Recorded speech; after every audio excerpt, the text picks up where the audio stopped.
Hello बच्चों, कैसे हैं आप सभी लोग। होप सो कि जहां पे भी होंगे मस्त होंगे, बिंदास होंगे और जोरदार तरीके से बोर्ड की तैयारी कर रहे होंगे। बस याद रखिए कि डेट शीट आने वाली है और आप लोग की तैयारी एकदम सॉलिड फ्लो में चलना शुरू हो जाना चाहिए। अब रुकने वाला काम नहीं है। अब एकदम हम हवा के वेग में चलेंगे और आंधी की तरफ पेपर को उड़ा के झंडा गाड़ते हुए वापस आ जाएंगे और सब जगह नाम होगा एड्स पाठशाला के बच्चों ने झंडा लहरा दिया। तो आज की क्लास हम स्टार्ट करते हैं। आज की क्लास में जो सबसे पहली चीज हम पढ़ेंगे वो पढ़ेंगे इम्प्लिसिट फंक्शन के बारे में। जैसा मैंने प्रीवियस क्लास में आप लोगों को बताया था, इम्प्लिसिट फंक्शन क्या होता है, उसको डिफरेंशिएट कैसे करते हैं, इन सारी चीजों के बारे में आज हम अपने क्लास में पढ़ेंगे।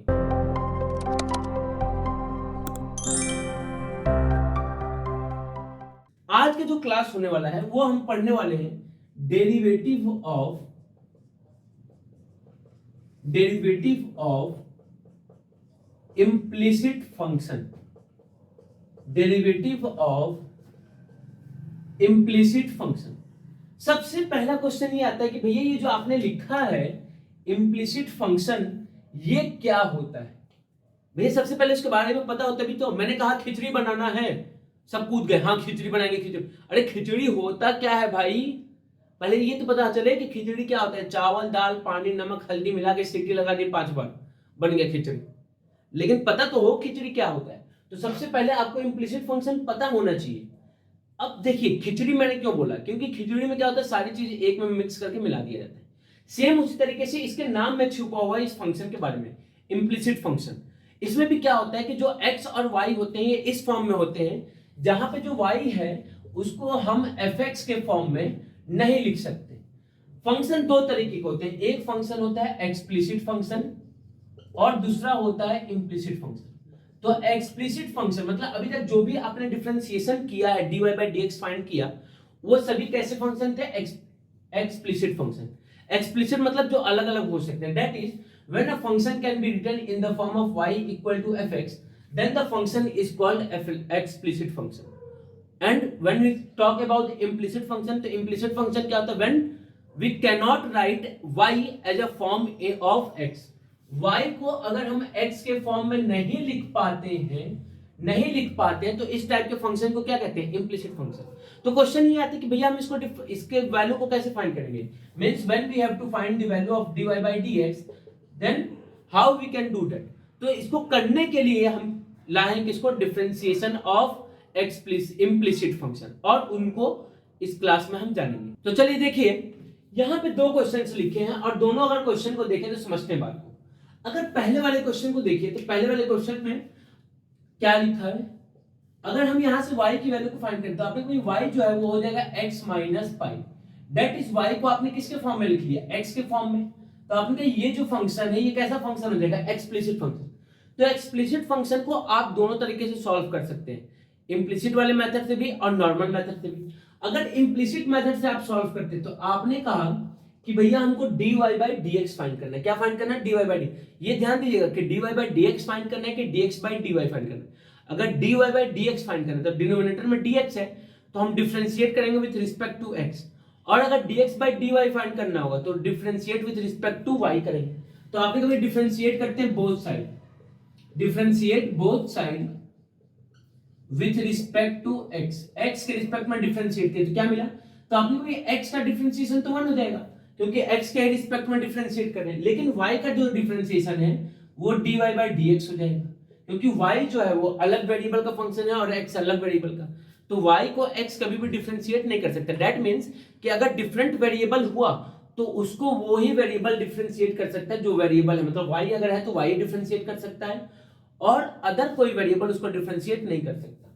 पाई लिखा है तो पाई क्या आता है, कांस्टेंट। कांस्टेंट का डिफरेंशिएशन क्या होगा, 0। तो आपने कभी अगर यहां से dy by dx की वैल्यू को फाइंड करें तो dy by dx किसके इक्वल हो जाएगा, 1 के। इस मेथड को हम क्या कहते हैं, implicit method, differentiation of implicit function. मतलब कि पहले आप डिफरेंशिएट कर दीजिए और डिफरेंशिएट करने के बाद dy by dx की वैल्यू को फाइंड करना है, पहले y की वैल्यू नहीं फाइंड करनी। लेकिन अगर इस केस में देखा जाए तो आपने कोई अगर ये एक्सप्लिसिट वाले मेथड से तो आपने डिफरेंशिएट किया तो क्या मिला, dy by dx, और x का डिफरेंशिएशन क्या होता है 1 और पाई का डिफरेंशिएशन 0। तो आपने कहा dy by dx equal to क्या हो गया x। तो या तो इम्प्लिसिट से कीजिए, एक्सप्लिसिट से कीजिए, या तो इम्प्लिसिट से कीजिए, दोनों ही केस में रिजल्ट क्या आएगा, सेम आएगा।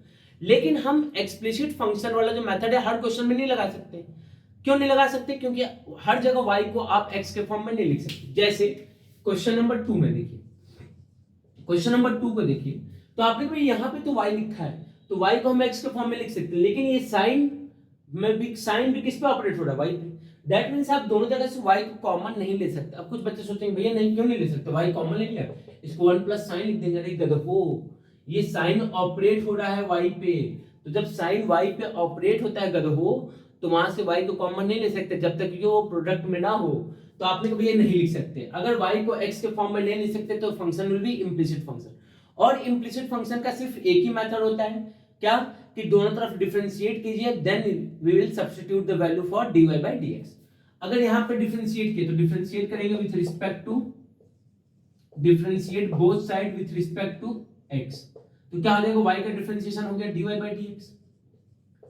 आपने कभी ये किसका फंक्शन है, साइन का, और साइन का डिफरेंशिएशन क्या होता है, तो cos y। अब y भी तो है, तो क्या लगेगा, चैन रूल, तो साइन का डिफरेंशिएशन अब y का डिफरेंशिएशन, तो आपने कभी ये हो जाएगा dy by dx equal to cos x का डिफरेंशिएशन, तो आपने कभी माइनस का sin x हो जाएगा, माइनस का sin x हो जाएगा। अगर दोनों तरफ देखें तो आपने कभी यहाँ पे भी dy by dx लिखा और यहाँ पे भी क्या लिखा है, dy by dx। That means we can take dy by dx as a common. dy by dx को हम क्या कर सकते हैं, कॉमन ले सकते हैं। तो क्या बचेगा, तो आपने कभी यहाँ से 1 बच गया, प्लस यहाँ से बच गया cos y equal to minus sin x। तो अगर आप यहाँ से dy by dx की वैल्यू को फाइंड करें तो आपने कभी dy by dx की वैल्यू क्या आ जाएगी, तो ये हो जाएगा माइनस sin x, और ये किस में है, तो आपने कहा ये हमारा मल्टीप्लाई में, किसमें, प्रोडक्ट में, प्रोडक्ट में तो इधर जाएगा तो डिवाइड हो जाएगा, तो डिवाइड में चला गया 1 प्लस cos y, ये हमारा क्या हो जाएगा आंसर। तो dy by dx किसके इक्वल हो गया, minus sin x upon 1 plus cos y। बात क्लियर है, कंफर्म है। तो दो और सॉलिड क्वेश्चन हम इम्प्लिसिट फंक्शन पे करते हैं, जिससे कि इम्प्लिसिट फंक्शन का जो कॉन्सेप्ट है वो आपके एकदम माइंड में बैठ जाए। देखिए हमारा जो काम है वो कॉन्सेप्ट को, बेसिक को माइंड में बैठाना है। तो ये हमारे जो दो क्वेश्चन है बहुत ही प्यारे क्वेश्चन है। अगर हम इस क्वेश्चन में बात करें तो आपने कहा भी यहां से अगर देखा जाए तो यहाँ y है, यहाँ y स्क्वायर है, और यहाँ क्या है, y क्यूब है। That means y cannot be written in the form of x, therefore the given function is implicit function। और implicit function का डेरिवेटिव करने के लिए क्या करना होता है, बोथ साइड डिफरेंशिएट कर दिए। तो आपने कहा dy by dx अगर हमको फाइंड करना है, dy by dx, तो किसके रिस्पेक्ट में डिफरेंशिएट करेंगे, x के रिस्पेक्ट में। तो differentiate both side with respect to x, with respect to x, तो क्या हो जाएगा, तो आपने को ये x क्यूब का डिफरेंशिएशन क्या हो जाएगा, 3x स्क्वायर, प्लस यहां पे क्या लगेगा, तो आपने को यहां तो प्रोडक्ट रूल लगेगा, यहां क्या लगेगा, प्रोडक्ट रूल। तो आपने का प्रोडक्ट रूल क्या होता है, x स्क्वायर का डेरिवेटिव y को as it is, plus x square को एज इट इज, तो y का डेरिवेटिव, प्लस आपने भी इसमें भी क्या लगेगा, इसमें भी प्रोडक्ट रूल लगेगा, तो प्रोडक्ट रूल इसमें भी लगाया, तो x का derivative y square as it is, x को एज इट इज, तो y स्क्वायर का डेरिवेटिव, प्लस y क्यूब का डिफरेंशिएशन, तो आपने को सबसे पहले पावर है, तो पावर को डिफरेंशिएट करेंगे तो क्या आ जाएगा, तो 3y स्क्वायर। अब y है और y को किसके रिस्पेक्ट में डिफरेंशिएट कर रहे हैं, x के रिस्पेक्ट में, तो आपने को ये x के रिस्पेक्ट में तो ये डिफरेंशिएट होगा, नहीं तो dy by dx हो जाएगा। और 81 का डिफरेंशिएशन क्या हो जाएगा, 0। आपने कहा बिल्कुल बात सही। अब चलिए राइट डाउन करते हैं, तो ये हो गया 3x square plus x square का डेरिवेटिव क्या होगा, तो आपने को ये 2xy हो जाएगा, प्लस ये क्या हो जाएगा x स्क्वायर, और y का डेरिवेटिव तो dy by dx होगा, प्लस x का डेरिवेटिव तो आपने भाई 1 हो गया, ये हो जाएगा y square plus x, y square का डेरिवेटिव तो 2y dy by dx, plus plus 3y square dy by dx is equal to 0। आपने कहा भैया एक काम कीजिए, जितने भी dy by dx वाले टर्म हो उनको एक तरफ लेंगे और बाकी सारे टर्म को दूसरी तरफ ले देंगे। तो dy by dx वाले टर्म, तो आपने कहा dy by dx का टर्म कौन सा है, ये है और ये है। तो dy by dx अगर कॉमन ले लिया इनमें से तो क्या बचा, तो आपने कहा भाई यहां से बच गया x स्क्वायर, प्लस यहां से क्या बच गया 2xy, प्लस यहां से क्या बच गया 3y स्क्वायर इक्वल टू, बाकी जितने भी टर्म क्या करेंगे दूसरे साइड भेज देंगे। तो प्लस का 3x स्क्वायर तो क्या आ जाएगा माइनस का 3x स्क्वायर, प्लस का y स्क्वायर तो क्या आ जाएगा माइनस का y स्क्वायर, प्लस का 2xy तो क्या आ जाएगा, हाँ या ना, इतनी बातें क्लियर है।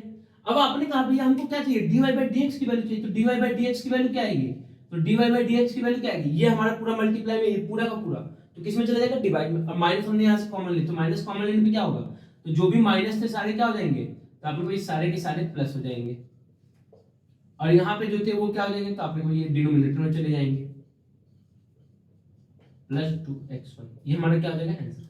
अब कुछ बच्चे क्या होंगे, भैया ये 2xy काट दे क्या, अरे गधो काटना पीटना नहीं होता, जब तक प्लस माइनस है कोई भी कटता पीटता नहीं है, कटेगा पीटेगा कब, जब मल्टीप्लाई या डिवाइड में होगा, तो ऐसा कुछ भी नहीं है, तो हमारा क्या होगा रिजल्ट। सिंपल सा कॉन्सेप्ट होता है, दोनों तरफ डिफरेंशिएट करना होता है, dy बाई dx को कॉमन लेके उसकी वैल्यू को फाइंड करना, बस काम खत्म।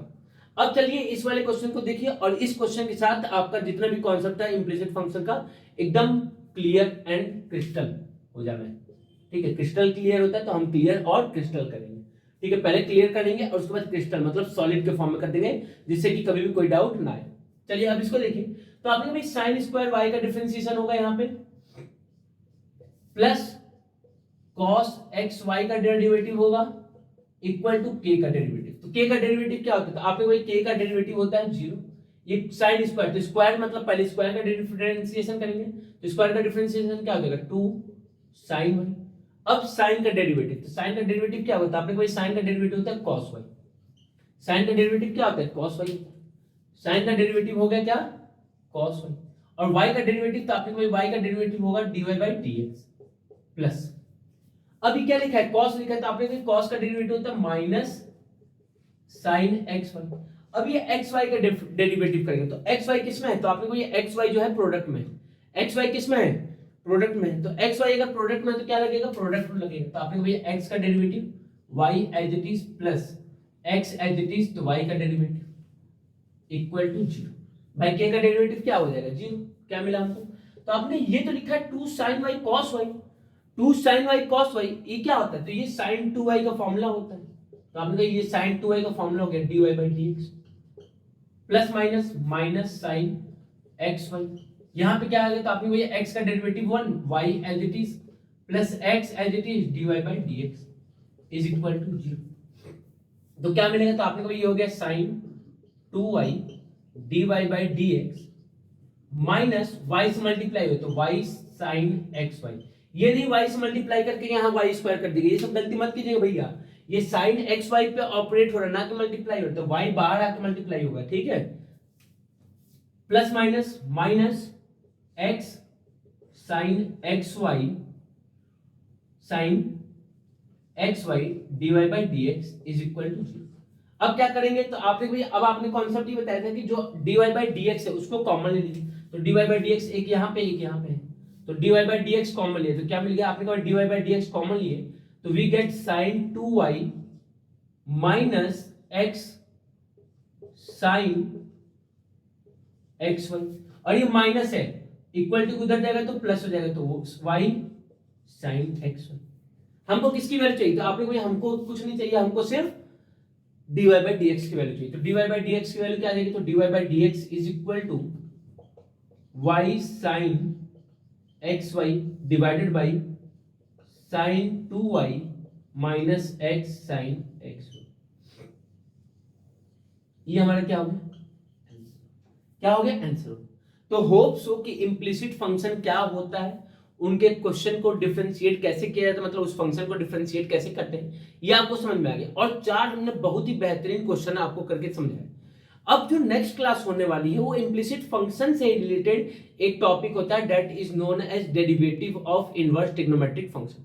तो नेक्स्ट क्लास में हम लोग डिफरेंशिएशन करेंगे किसका, इनवर्स ट्रिग्नोमेट्रिक फंक्शन का, और सबसे पहले उनकी प्रूविंग करेंगे, उनके फॉर्मूले का डेरिवेशन करेंगे कि फॉर्मूले का डेरिवेशन कैसे होता है, और फिर उसके बाद उस पर क्वेश्चन करेंगे। तो नेक्स्ट क्लास भी काफी ही प्यारी होने वाली है, उससे पहले सारी चीजों को रिवाइज कर लीजिएगा और क्वेश्चंस लगाइए, जो भी आपके पास बुक है, NCERT, ML Agarwal, RS Agarwal और आरडी शर्मा, या कोई भी बुक आप यूज करते हैं। देखिए मैं किसी को प्रेफर नहीं कर रहा हूँ, मेरा मानना ये है कि एक बार आपको एनसीईआरटी लगानी पड़ेगी, ठीक है। एनसीईआरटी तो आपको मस्ट लगानी है, चाहे सीबीएसई बोर्ड हो, स्टेट बोर्ड हो या आईसीएसई बोर्ड हो।